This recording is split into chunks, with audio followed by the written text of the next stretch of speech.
على ما بدا والحمد لله على ما بقى والصلاة والسلام على أشرف الأنبياء محمد المصطفى وعلى آله وصحبه أولي الصدق والصفاء. أما بعد فأعوذ بالله من الشيطان الرجيم. بسم الله الرحمن الرحيم. سبحان الذي أسرى بعبده ليلا من المسجد الحرام إلى المسجد الأقصى الذي باركنا حوله لنريه من آياتنا إنه هو السميع البصير. صدق الله مولانا العظيم. وقد قال الله تبارك وتعالى في شأن حبيبه مخبرا وآيانا إن الله وملائكته يصلون على النبي يا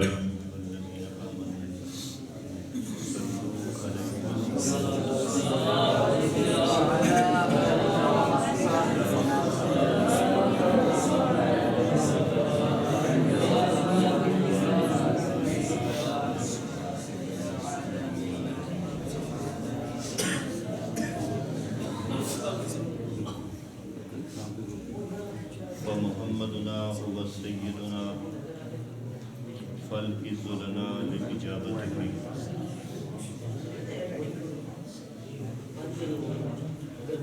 عشق اول عشق آخر عشق کل. عشق اول عشق آخر عشق کل. عشق شاخ و عشق نخل و عشق گل. حضرت گرامی، آج کی مبارک محفل معراج النبی صلی اللہ علیہ وآلہ وسلم کے عنوان سے معلوم ہے، اور یہ پورے کا پورا سفر عشق و محبت ہے. جیسا کہ منظوم کلام کے اندر اشارہ کر دیا کہ فرمایا عشق اول عشق آخر عشق کل. عشق اول عشق آخر عشق کل. عشق شاخ و عشق نخل و عشق گل. کیا بات ہے، سبحان اللہ. اور سفر عشق پر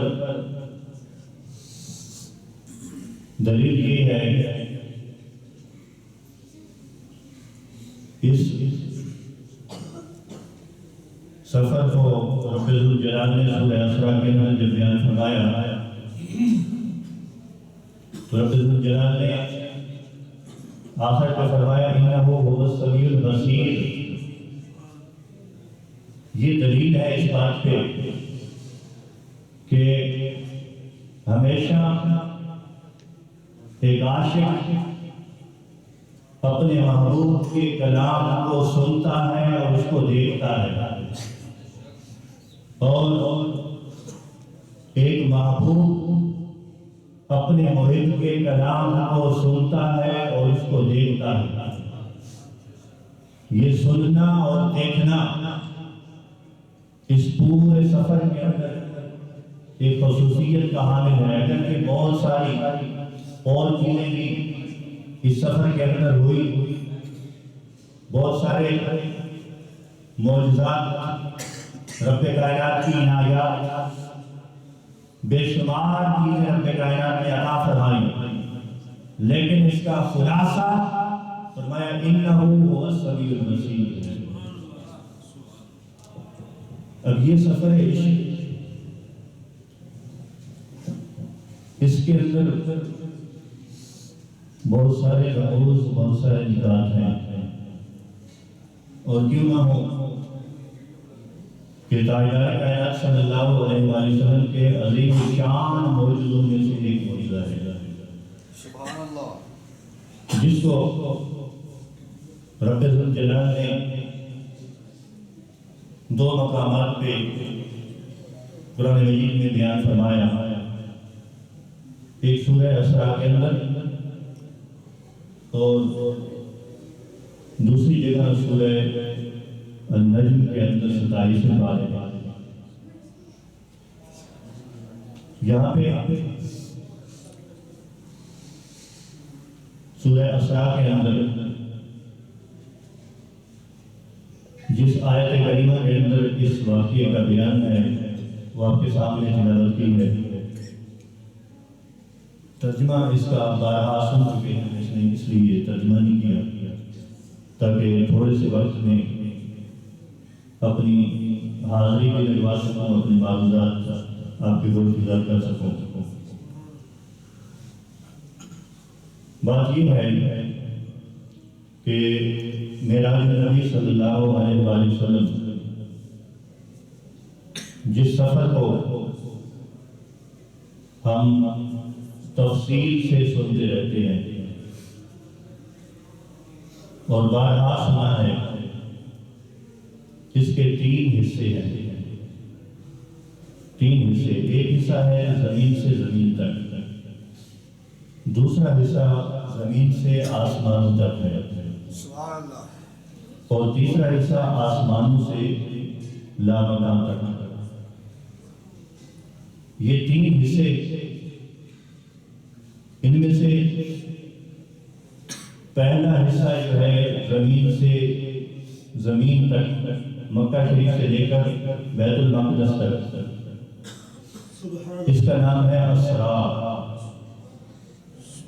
اس کے بعد دوسرا حصہ سفر کا جو کہ بیت المقدس سے یعنی زمین سے آسمانوں تک، اس کا نام ہے معراج. اور تیسرا حصہ جو آسمان سے لامکان تک ہے، اس کا نام ہے معراج. یہ 3 حصے اس سفر کے اسی آیت کریمہ کے اندر بیان کر دی گئی ہے. اور یہ بات حضرت خواجہ نظام الدین اولیاء محبوب سبحانی، محبوب الہی، آپ کے ملفوظات شریف فوائد و فوائد کے اندر ذکر کی گئی ہے. فرمایا کہ سبحان الذی اسریٰ بعبدہ لیلا من المسجد الحرام الی المسجد الاقصی. یہ اسریٰ ہے اور یہ زمین سے زمین تک کا سفر آیت کے اس حصے میں بیان کیا گیا. اس کے بعد فرمایا الذی بارکنا حولہ لنریہ من آیاتنا.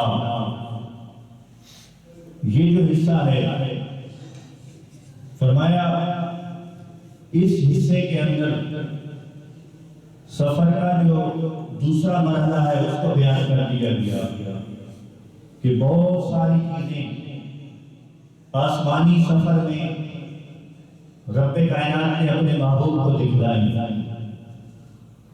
اس کے بعد انہو هو السمیع البصیر،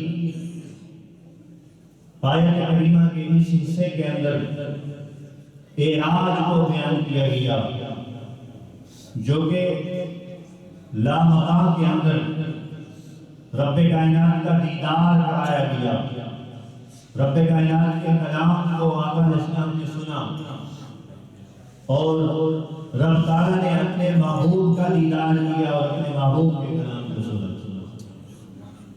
اسی ایک آیت کے اندر سفر کے 3 مراحل کو ذکر کر دیا گیا. پھر ایک اصطلاح استعمال ہوتی ہے صوفیاء کرام کے ہاں، تصوف میں، عرفاء کے ہاں،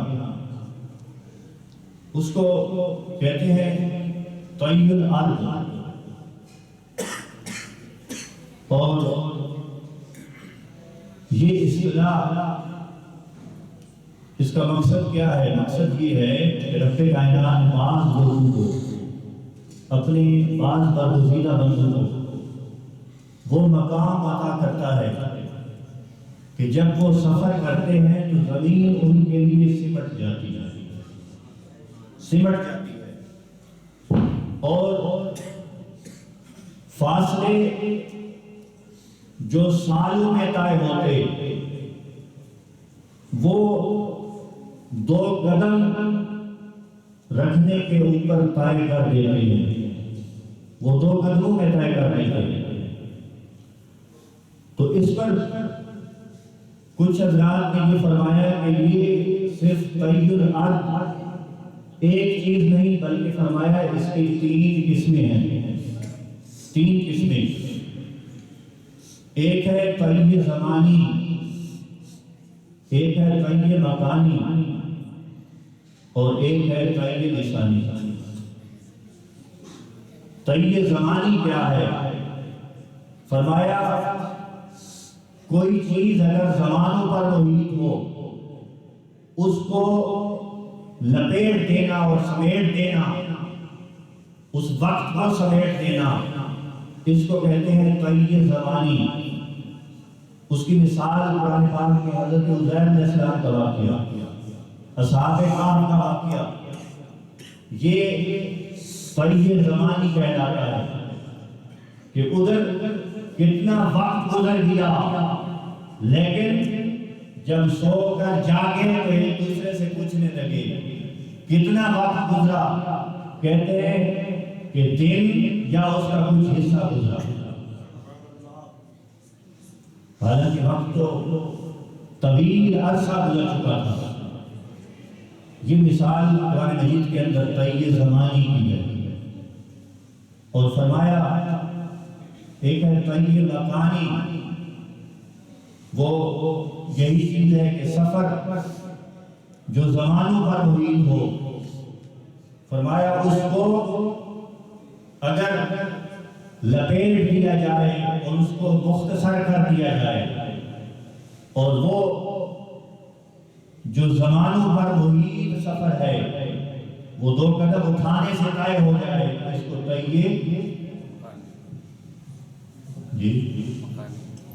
طی مکانی، یعنی مکان کا سمٹ جائے۔ اور ایک ہے طی لسانی، اس کا حدیث پاک میں ہے، وہ کیا ہے کہ ایک طویل واقعے کو، ایک طویل گفتگو کو چند الفاظ کے اندر سمیٹ دینا۔ آقا علیہ السلام نے فرمایا مجھے 5 چیزیں عطا کی گئی ہیں، ان میں ایک چیز کا ذکر فرمایا، 5 چیزوں کا ذکر کیا، میں ایک چیز کا ذکر کرنا چاہتا ہوں۔ فرمایا وہ کیا ہے؟ فرمایا وہ جوامع الکلم،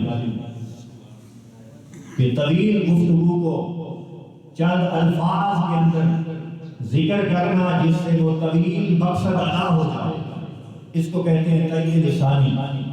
اب پوری کائنات کے اندر رب کائنات نے اپنے برگزیدہ بندوں میں کسی کو طی زمانی عطا کیا، کسی کو طی لسانی عطا کیا، کسی کو طی مکانی عطا کیا، لیکن جب باری آئی تاجدار کائنات کی، فرمایا حبیب کسی کو ایک چیز عطا کی، کسی کو دوسری چیز عطا کی، لیکن اب تمہاری باری، فرمایا تمہیں سب کچھ عطا کرنا، تمہیں طی زمانی بھی عطا کریں گے، طی مکانی بھی عطا کریں گے، طی لسانی بھی عطا کریں گے۔ یہ سفر اگر دیکھا جائے تو اس کی مسافت کتنی ہے؟ فرمایا زمانوں پر محیط، اس کا ذکر کیا جائے تو زمانے بیت جائیں لیکن اس کا ذکر ختم نہ ہو۔ پھر فرمایا اس کے ہر پہلو کو دیکھا جائے تو اتنا طویل ہے، لیکن اس کو جب سمیٹ دیا تو فرمایا ایک ہی آیت کے اندر بیان، ایک آیت کے اندر بیان کر دیا۔ تو رب کائنات نے اپنے محبوب صلی اللہ علیہ وسلم کو وہ کمالات عطا کی اس معجزے کے اندر کہ جن کو انسان سن کر نہ رہ جاتا۔ پھر جب کسی کو دعوت دی جاتی ہے نا تو اس کے ہمیشہ دنیا کے اندر 3 طریقے ہیں کسی کو بلایا جاتا ہے۔ ایک طریقہ یہ ہے کہ دعوت نامہ بھیج دیا جاتا ہے تو آنے والے آ جاتے ہیں۔ دوسرا طریقہ یہ ہے کہ دعوت نامہ بھی بھیجا جاتا ہے اور اپنی بارگاہ کے کسی خاص نمائندے کو بھی ساتھ بھیجا جاتا ہے اعزاز کے لیے، کہ جس کو دعوت جا رہی ہے وہ یہ سمجھے کہ مجھے صرف کاغذ کا ٹکڑا نہیں بھیجا بلکہ کسی خاص بندے کے ہاتھ بھیجا ہے۔ اور تیسرا اور آخری طریقہ یہ ہوتا ہے کہ جب بہت ہی کسی عام شخصیت کو دعوت دینی ہو تو اس کے لیے دعوت نامہ بھی ہوتا ہے، اپنی بارگاہ کا کوئی خاص نمائندہ بھی، اور اس کے ساتھ گاڑی کو بھی بھیجا جاتا ہے، گاڑی بھی بھیجی جاتی ہے تاکہ اعزاز سمجھا جائے کہ مجھے عام لوگوں کی طرح نہیں بلایا بلکہ مجھے کسی خاص کیٹیگری کے لوگوں میں رکھ کر مجھے یہ دعوت دی جا رہی ہے۔ تو رب کائنات نے اپنے محبوب صلی اللہ علیہ وسلم کو جب معراج کی رات بلایا تو دعوت بھی بھیجی، اپنی بارگاہ کے خاص نمائندے حضرت جبریل کو بھی بھیجا، اور پھر اپنی ایک گاڑی بھی بھیجی، سواری بھی بھیجی، اور وہ کیا ہے؟ فرمایا وہ براق جو تیز ترین سواری تھی، تیز ترین سواری تھی۔ اب سوچنے کی بات ہے کہ یہ 3 طریقے تو دنیا میں کسی محبوب کو بلانے کے ہو سکتے ہیں، 3 طریقے۔ پھر مولا فرق کیا رہا کہ تو نے اپنے محبوب کو بلایا، لوگ بھی بلاتے ہیں، وہی ہو سکتا ہے دنیا کے اندر بھی 3 طریقوں کا اہتمام کر لے، دعوت نامہ بھی بھیجے، اپنی بارگاہ کے کسی خاص نمائندے کو بھی بھیجے، گاڑی کا بندوبست بھی کرے۔ تو مولا تیرے بلانے اور دنیا کے اندر بلانے میں فرق کیا رہا؟ فرمایا فرق کو نہیں سمجھے، 3 اہتمام کیے، لے کے جبریل گئے، لیکن جب ذکر کیا فرمایا سبحان الذی اسریٰ بعبدہ، لے کے جبریل جا رہے ہیں، فرمایا لے کے میں جا رہا ہوں۔ کدھر ہے جبریل؟ کہیں جبریل کا ذکر ہے؟ فرمایا ہم نے جبریل کا ذکر ختم کر دیا، فرمایا کوئی بارگاہ کا نمائندہ بھیجے گا، ہم خود لے کے جا رہے ہیں۔ شان یہ ہے کہ اب نمائندے کی بات نہیں رہی، فرمایا میں ذکر کر رہا ہوں سبحان الذی اسریٰ بعبدہ، لے کے جانے والی رب کی ذات۔ اب وہ بات نہیں کہ کوئی عام بندہ لے کے جا رہا ہے، فرمایا رب کائنات خود لے کے جا رہا ہے۔ اس سفر کے اندر بہت ساری طوالت ہے، جس طرح سفر طویل ہے اسی طرح اس کا ذکر بھی طویل ہے۔ کیا بات ہے! میں صرف ایک نقطے کی وضاحت کر کے مزید اجازت چاہتا ہوں، وہ یہ ہے کہ اسی سفر معراج کی واپسی پہ حضرت موسیٰ علیہ السلام کے ساتھ جب ملاقات ہوئی تو موسیٰ علیہ السلام نے عرض کیا یا رسول اللہ، معراج سے واپسی پہ کیا کچھ تحفہ ملا؟ آقا علیہ السلام نے فرمایا نمازوں کا تحفہ ملا ہے، 50 نمازیں۔ عرض کی یا رسول اللہ، رب تعالیٰ کی بارگاہ سے کم کروائیے، تمہارے اوپر 50 نمازیں نہیں پڑھ سکتی۔ اب آقا علیہ السلام نے امت کی آسانی کی خاطر امت پر شفقت فرماتے ہوئے رب کی بارگاہ میں پھر حاضری کی، 5 کام ہوئی، پھر موسیٰ علیہ السلام راستے میں، اسی طرح 5 کام کرواتے 45 کام ہوئی۔ 45 کا موئی اور کتنے چکر لگائے؟ 9 چکر لگائے۔ اب اس کے اندر صرف ایک نہیں کئی راز ہیں، وہ یہ کہ آقا علیہ السلام ایک بار رب کی بارگاہ میں سواری پر گئے، راستے میں ایک نور کی سیڑھی بھی استعمال ہوئی جس کی وجہ سے اس کا نام معراج رکھا جاتا ہے۔ اب جب 9 بار گئے تو کیسے گئے؟ فرمایا تم سمجھے نہیں، شاید کائنات میں کوئی اعتراض کر سکتا تھا کہ تاجدار کائنات معراج پہ گئے، راستے میں سہاروں کے بل بوتے گئے، کبھی سواری، کبھی سیڑھی، کبھی رف۔ فرمایا نہیں، دیکھ لو، ایک بار تو اعزاز کی خاطر ان چیزوں کے ساتھ گئے۔ فرمایا اب جو 9 بار گئے کسی چیز کے محتاج نہیں تھے، آج خود گئے۔ اور پھر اس سے بڑھ کر اگلی بات وہ یہ ہے کہ کائنات میں رب کائنات نے کسی کو یہ اختیار نہیں دیا کہ وہ فرض کم کروا سکے، کسی ایک فرض کو کم کرنے کی کسی کے پاس طاقت و ہمت نہیں، لیکن رب کائنات نے اپنے محبوب کو وہ شان و عظمت عطا کی، وہ رفعت و بلندی عطا کی، وہ معراج کمال کی عظمت عطا کی۔ فرمایا میرا محبوب اگر کہے تو پھر ان کے کہنے پہ میں فرض کی کام کر دیتا۔ رب کائنات نے اس پورے سفر کے اندر بہت ساری چیزیں رکھی ہیں جن کو آپ سال سے سنتے آئے۔ میں صرف آپ کو ایک دعوت فکر دینا چاہتا ہوں اور آپ سے یہ پوچھنا چاہتا ہوں، یہ تو آقا علیہ السلام کا معراج تھا، آقا علیہ السلام کا معراج تھا جس میں اتنی شان و عظمت، اتنی بلندی عطا کی گئی جس کی کوئی حد نہیں۔ کیا آپ بھی اس چیز کے طلبگار ہیں کہ آپ کو بھی کوئی معراج ملے؟ آپ کہیں گے یہ تو عجیب بات ہے۔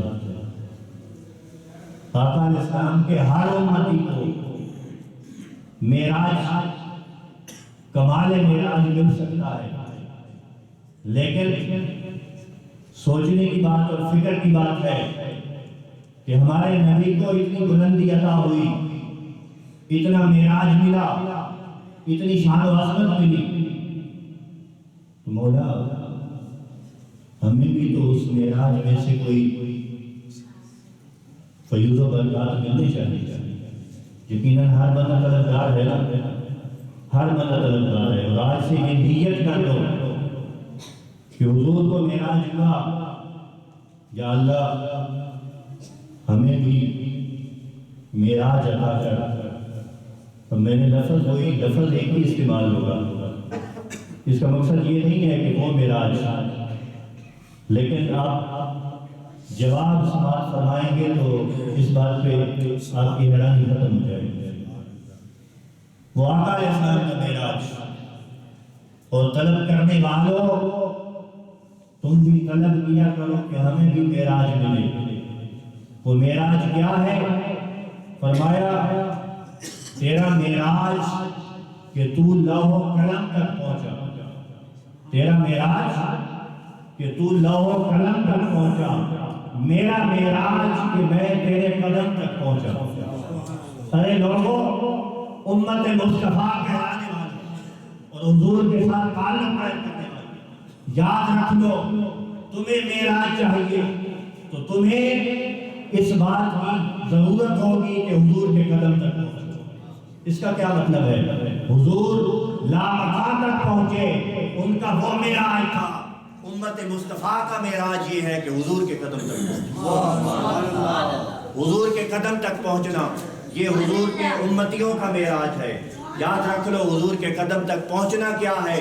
فرمایا حضور کے تعلق داروں کے ساتھ تعلق قائم کرو، حضور کے ہر تعلق کی عزت کرو، حضور کے ہر تعلق کے ساتھ محبت کرو، حضور کی ہر سنت کے ساتھ محبت کرو، حضور کے ہر چاہنے والے کے ساتھ محبت کرو. یہ چیز تمہیں حضور کے قدم تک پہنچائے گی اور امتی حضور کے قدم تک پہنچ جائے اس کا یہ معراج ہے. رب کائنات ماشاء اللہ.